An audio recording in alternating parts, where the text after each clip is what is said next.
Ours is a band whose major label debut came out back in 2001. And more than 20 years after the fact, the album still connects, resonates, matters with the band's fans. Just last year, Ours released what is their sixth album. It's self-titled, Ours, and the band's currently on the road supporting it. In fact, they will be in Milwaukee on Monday the 11th, at Shank Hall, and then back here in Chicago on Thursday the 14th. And this is no mere Ours concert. They're playing their entire debut album, start to finish, Distorted Lullabies. It's an album play. I love album plays. That's happening at Beat Kitchen on Thursday the 14th. Now, the songs are always there with Ours, but it's hard to deny the strength of singer Jimmy Gnecco. He's a multi-instrumentalist. He's a songwriter, but he also has, by my estimation, one of the best voices in rock, period. And he's my guest tonight on Car Con Carne. It's Car Con Carne. Let's eat in the car. It's Car Con Carne. And now here's the star of our show, James Van Alstyne. So, okay, Monday the 11th, Milwaukee, Shank Hall, the place. Then in Chicago, you, Jimmy Gnecco of Ours, returning to Beat Kitchen, to Chicago at Beat Kitchen for an album play. You're doing Distorted Lullabies in its entirety. I'm a music nerd. I love album plays.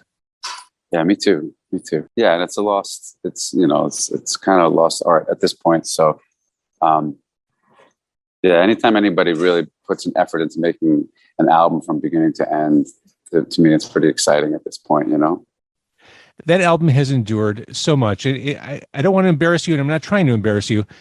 I posted recently that you're coming to Beat Kitchen and you're doing this album play and that we were going to talk. And I just want to read you some of the comments about Ours and that album in particular that I saw over the past 24 hours. Okay. Kimberly, great album. I try to see him every time he's in town. He has an incredible voice. One of my favorites. Sean, that record is awesome. I want to go. Ian, OMG, I love this song. It's been a minute. Mike said, cannot wait. Will be my fourth time. Jeff, great album. I'll be at the show. Mike said, love that album. Jimmy Gnecco snuck me in the side door of Shuba's 20 plus years ago for Ours Pete Yorn, which that was the first time I saw you. Was that the first time you played Chicago? That was like 2001, right? Yes, it wasn't the first time we played. We had been through there before. With I think Ocean Color Scene or Powderfinger as well. I think, yeah, we did two runs before the Pete Yorn one. One was Ocean Color Scene, and the other was with an Australian band called Powderfinger. Yeah, and it may have been Powderfinger at the Double Door. That sounds right. Powderfinger, I think, the only band I'm aware of that took its name from a Neil Young song. Yes. If I'm not mistaken. Yes. But I remember that Shuba's show. It was like summer of 2001. It was you. It was Pete Yorn. And I watched both bands. I'm like, holy shit. I'm like, this is the right place at the right time. I mean, two ascendant stars in that tiny little space. Do you have memories of going out on the road for that tour? Oh yeah. We loved Pete's music. But we weren't sure that it was going to be a good tour because we weren't sure that we were paired up well. But, I guess the folks at MTV kind of convinced me to do it, that it would be a cool Jersey thing. I was worried that we would be a little too intense for his audience. Mm-hmm. And for some of them we were, but it was a pretty good pairing overall. We picked up a lot of friends along the way on that tour. So I have, as much as I was kind of kicking and screaming through it, to myself, feeling like, I wasn't sure if we were supposed to be doing that tour. At the end of it all, it ended up being a really positive thing. And Pete was great to us the whole time. So, looking back on it, really fond memories. Yeah. And I'm not crazy. You have a relationship with the city of Chicago. Like, absolutely. We have our hooks in you. We all really fell in love with Chicago, kind of our first time through. And now I have a lot of friends there, and we would we'd come through a lot and stay in Evanston. We had a friend that had a big home there, and he would welcome us in, and we'd stay for, weeks at a time. And we really love the city. It's like, it reminds us a lot of New York in certain ways. And the people were just really kind to us. Mm-hmm. So we fell in love with it. The Chicago Music Exchange music store, fell in love with that. So it's, sure. It's been something about, there's definitely it's one of our favorite places in the country. Well, and you said it, we're very nice people, as long as you're not driving at the same time as some of us. We're a very friendly city to be in, for sure. And one of the more recent times I saw you, it was a few years ago. It was the benefit for Jerry Bryant at Metro. It was the Strange 90s. Everyone got on stage, did covers from the 1990s. You just, with balls of steel, went on stage and you covered Paranoid Android by Radiohead, and you completely nailed it. Like that seems like a hands-off cover for people, but you went on stage and you owned that song. And I still have chills remembering that. I thought, he's doing it. And of course, you had I think you had Greg Corner playing, and Matt behind you. Like, it was like an A team of players. We had Joe George. It was just a whole great band. Matt put together the band for me, and I came in and just one rehearsal or so. We did Paranoid Android, we did Space Hug, and then we did a Soundgarden song. I thought that was a good kind of mix of bands that I really, that I really liked from the 90s. So, and I was currently on the road with Royston at that time. And I didn't realize that. Yeah, we were out doing an acoustic tour. It's like solo acoustic tour with each of us. And I canceled. I was supposed to go to Iowa that night, and I canceled the show because I wanted to come and do the show for Jerry. And I was trying to convince Royston. I said, Royston, we'll go back. We'll make that show up. Just come to Chicago with me, man. Come sing. You should come sing your song. You'll blow people away. Uh-huh. And but he went on to Iowa, and I had a great time that night. But the thing about the Paranoid Android song, and there are like comparisons through the years of us and Radiohead, and whereas I can see it, but it was never a thing ever where I was writing songs trying to copy Radiohead. We just came up together, and as singers, I think of like singers, you know what I mean? Just loving other singers, whether it was Freddie Mercury or the crooners, like it's just singing. So, and it's like melodic, emotional singing. And so for me, that song is like breathing. It's not going to say it's easy, but it's like breathing because I'm very comfortable in that space. Well, that song does something that I think a lot of the great Hours songs do. They really take you on a journey. They take some time to tell a story musically. Structure-wise, I've always loved songs with clearly 2 or 3 different sections. I love a great pop song, but I always loved songs like that. If it was Bohemian Rhapsody or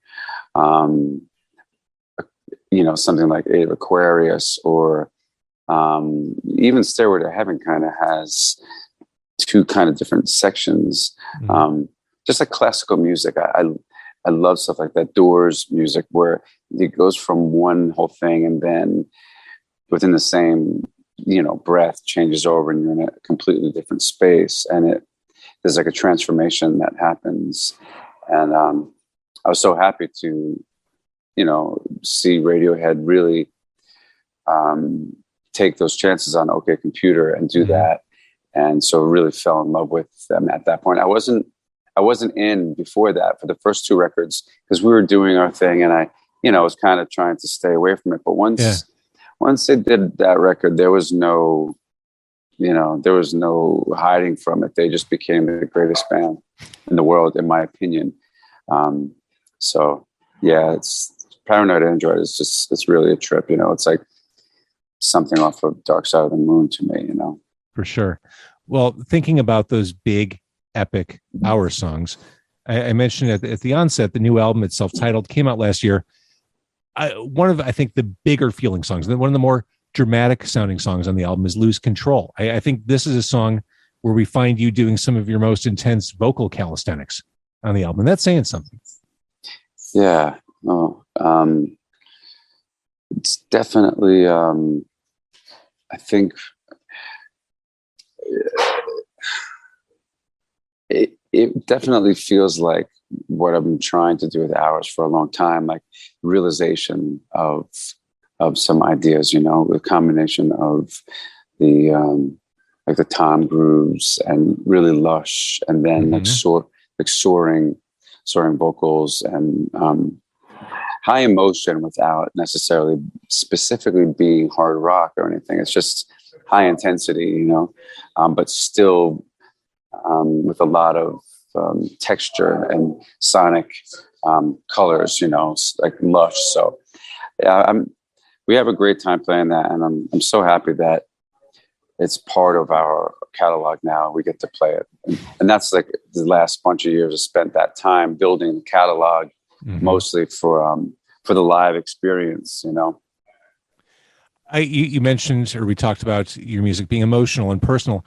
One of the things I like about Hours, your music is emotional, it is personal, but it's general enough that as a listener, as a fan, I can make my own attachment with the music. I don't need to know exactly what you're emoting, because I make my own connections and make my own stories from the music. And I think I almost don't want to know too much about where that's 100%. Coming from. Yes, I agree with you. And I try not to say too much for that reason, because the songs, like at any different time, any given time, they mean something new or different. So yeah, I agree with you. I like to keep it pretty open for people to kind of make what they will of it without spelling it out. You mentioned Dark Side of the Moon. There was a time pre-digital when album sequencing was an art form, where the songs came, that kind of journey, the highs, the lows. When I listen to the new album, I mean, I think it's incredibly well sequenced. Starting from Are You Listening? This is an album opener. This is a song that has a solid build to it. Is sequencing still something you're aware of and focused on as you create? Oh man, yeah, I'm happy you said that, because you know, I go through different feelings of wondering if I got it right, because it took me like a year and a half to sequence it. That was the biggest thing, because I feel that is the most important part of it. I mean, obviously you have to have the bits, you know, like putting together a movie. You have to have the storyline and the emotion and the performances, but you know, the meter of the whole thing, and it's so important. And 17 songs is really difficult to find the ride, but I had to do it it was kind of like chapters, really. So it's the record feels like three kind of chapters, you know, for me. And yeah, it took a long time, but finally, like getting Are You Listening finished felt like, oh yeah, that's the opener. It's kind of like the big entrance into the space, you know, and you're kind of like eyes kind of opening up and kind of being thrust into a world and being born, you know. I love it. Well, on the other side of the album is a single. I mean, at the very end of the album, we find Echo. So thinking about sequencing as an art, you know, one of the songs you put out there and wanted people to pay attention to is the one that's the last thing they hear.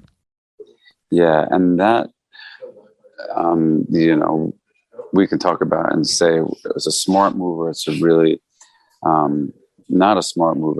Most people who want me to, you know, through the years who are rooting for us to really succeed and do well, told me that it was a huge mistake. Like, what are you, crazy? Why would you put that song last? It's the biggest single on the record. And to me, again, it's like, well, I'm thinking about a whole record. When you know, it's like putting, how can you put even if the end scene of a movie as the most glorious, and something like you have to get to that space. You have, you have to arrive there. And anytime I tried to put it sooner, it felt like we were creating this resolve earlier on in the record that we couldn't recover from. That we couldn't create this resolve and then go back into a more dark, contemplative space again. So it had to be more so that the record happened and the story happened and the fall and then the build again, the rise up to some sort of transcendence and resolve. So it is, to me, it's like kind of like a glorious almost ending, like a Return of the Jedi or something, like the Ewok like celebration. Yes, it is the most obvious single on the record, but to me, again, like if you're talking about releasing singles, you can release any single, right, and at any time, and that's a song that people are going to know, whether it's second, third, or 17th. Absolutely right. Yeah, because we live in this very a la carte culture, and the single is what brings people to the album, and then when they hear it all contextually, it's a different experience altogether, which I think that's A-okay. Yeah, I like it. To tell you the truth, the way it makes me feel when all is said and done, and that was going to be a very important thing. That by the end of the record, it left people in a really joyful place, and not a place, because we can very easily end the record with like contemplation and just like all different kinds of thought. But it was important to me this time to because I wasn't really sure if we'd ever make another record, so I wanted to basically, if it meant like this is the final Hours record, I wanted to really end in a joyful place and kind of celebrate basically everything that had happened beforehand. You mentioned Led Zeppelin 4. There's a song on the album, Bring It On, which to me has a very Zeppelin feel to it. It's got John Bonham-like drums. It's got bluesy riffs. This also finds you, or the protagonist of the song, desperate, screaming for love. But this wasn't written during the pandemic. This was written before then. Yeah, long before it, which pretty much everything was written before it, except for the song Gold. And pretty much Gold is the only one that really came, and some other songs during the pandemic, but they went out onto some EPs that we released as well. So yeah, all this was written coming off of a feeling of I don't know, just kind of already recognizing a great divide in the country. Before, yeah, that did exist before the pandemic, to be clear. Yeah. And so before the pandemic, many of them written before the election as well. But yeah, Bring It On was one of the earlier ones written, and that I went in to do, and I played drums on it. That was you playing drums. Yeah. I hope the John Bonham comparison landed well. Yeah, there's no greater compliment. That Ringo, there's no greater compliment to have, especially, I love drummers. I love drumming. I love the importance of great drums on a record. And we've worked at it for years trying to get that. And so coming into this record, I really just started to play a lot of the drums. We then did get a drummer who's been with us now for a long time, and he's a much better drummer than I, as far as like real drummer. I have the ability to do it with a feel, like a big fat feel on more, I think more simpler grooves or stuff, the more open ones I can do really well. So, and, the guitar and all that too, like I pretty much, it became my project, like just, getting all these guitars down and playing a lot of guitar again. And same thing on You Are the Answer. I basically just played everything on it and jumped in and had a great time just jumping around from each instrument, As much as I like the big, sprawling, epic Hours songs, I also love songs like "See the Light" because this song just feels raw and just immediate to me. Maybe even a little more ramshackle. Yeah. One that was written pretty quickly in the sense of not being overthought at all. I wrote it real quick, and April in the band who plays keyboard, piano, and stuff sings with me. She was in the rehearsal space with me, and I said, "Hey, do me a favor, play this groove on the drums," and I recorded it onto my telephone, just real easy in the room. And she sounded so great on the drums that I said, "Okay, you're playing drums on it." So then she played drums on that. We both played drums technically, and she played the groove, and then I went back and played all these like Ringo type fills over it.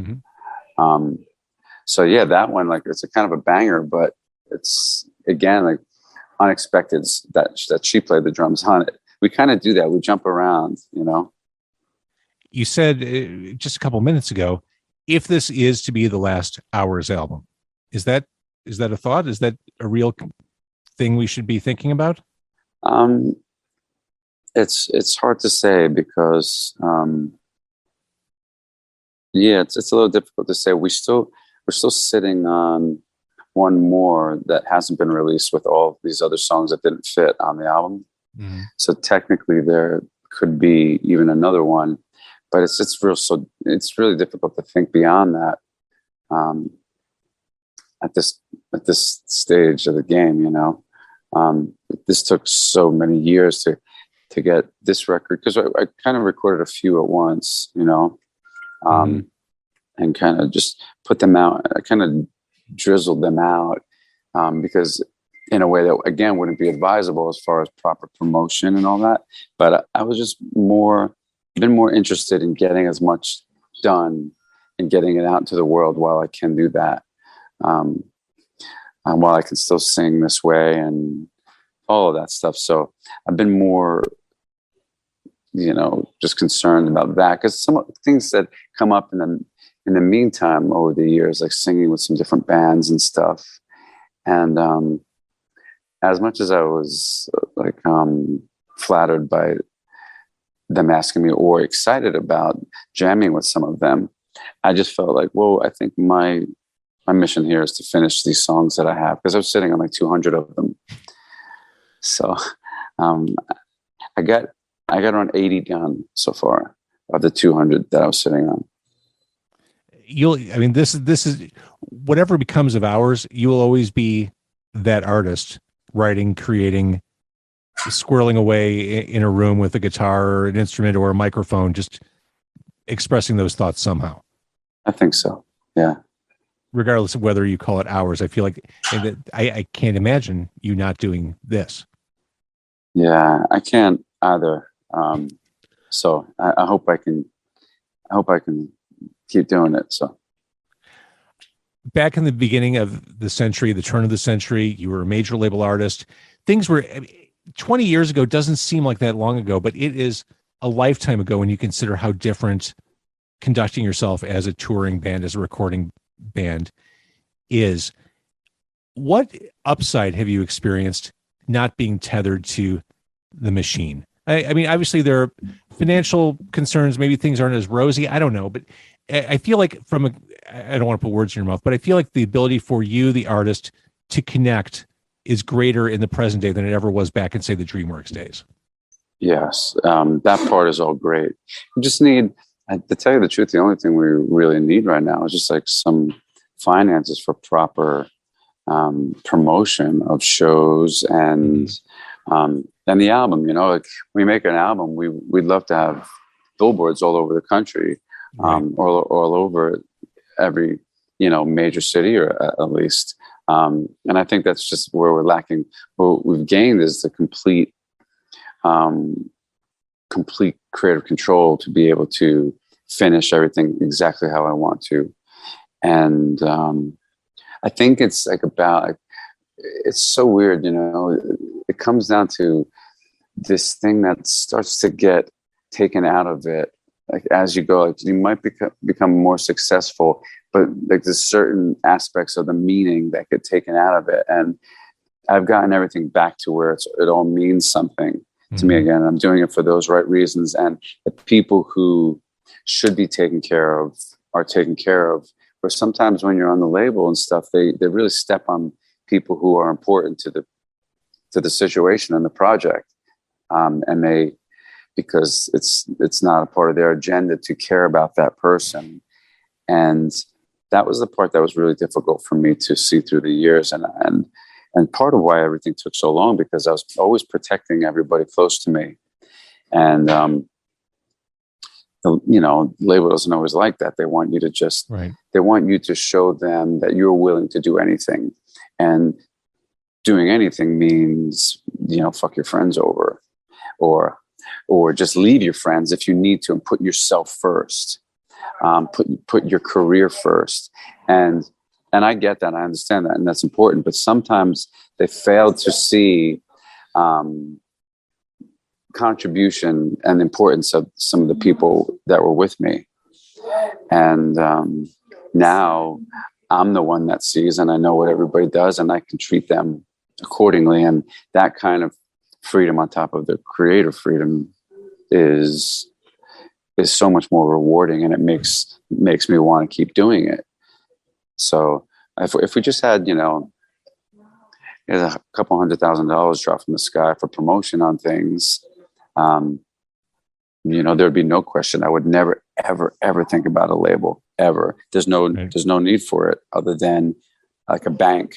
So with that, I feel like I should just go take a loan or something rather than having, because the moment they get in there too, and they buy their opinion, basically, they're buying their vision on the way that they want you to do it. They might believe in me, but they have their vision and their views on their experience or what they think is the right way. So that varied over the years, and I had a real difficult time navigating through it. I mentioned at the very beginning of our conversation, people's responses to the fact that you're coming and you're playing the first album. What does it mean to you to have people who've been with you for 20 plus years, to have those people who saw you the first time around on that tour that are coming back to Beat Kitchen on the 14th to see you play it in the modern day? It's got to feel, I can't even imagine how that feels. It's pretty moving. Yeah. It's because, the record came out in 2001. And just to give you an idea, because it's come up again, like this Radiohead thing, and I'll tie it and I'll explain why I'm talking about it. The song Sometimes came out in 2001.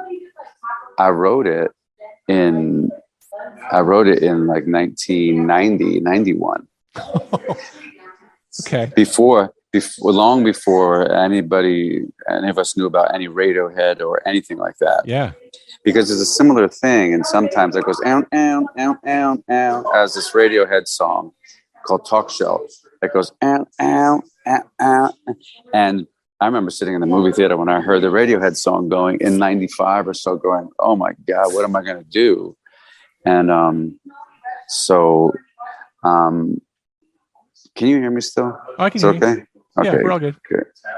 Because, it got a little loud over here. So for me, like, I signed to DreamWorks in 97. The record came out in 2001. So at that point, sometimes being 10 years old and seeing people receive it and have it blow up was already phenomenal to me. Mm-hmm. I was like, what's happening? And I didn't even know why, to tell you the truth. I didn't have this feeling of, when I did it, that I was like, oh, this is going to be a big song or successful. I was trying to just get out what was in my head. I mean, I could tell you why I connected, Jimmy. I remember that time vividly. From a pop culture perspective, as I worked in radio back then, the music tides had shifted toward new metal and heavy stuff, and a lot of what you heard on the radio was lowest common denominator. And here comes this song. I mean, with your vocals kind of soaring in and around that relentless hypnotic groove. I mean, it felt authentic. It felt real. It felt powerful. It just felt honest among everything else we were being fed at the time. To me, you were the right band at the right time. Well, good. Thanks. Yeah, and I was and always is very honest, and I didn't know if it was going to translate or not. I felt like I still felt like a kid singing out my emotions over this music, like when I wrote it in the end of high school, So I guess that translated, but so that was moving enough, right? And that was now 21 years ago. So if you think about it, it's 31 years ago that I wrote it. It's crazy. Yeah. So to see it still hold up and knowing, where I was when I wrote it and all that, it's pretty touching. Yeah. I bet. And again, you're playing it in its entirety. The album, Distorted Lullabies at Beat Kitchen on Thursday, the 14th. That's your first album, which leads me to another question. What was the first album you ever bought? As a music listener, as a fan, as a kid with allowance money burning a hole in his pocket?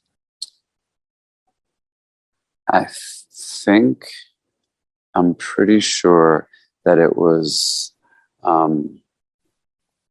as far as on cassette, I had 45s that I remember getting, like, remember getting a Kool and the Gang 45.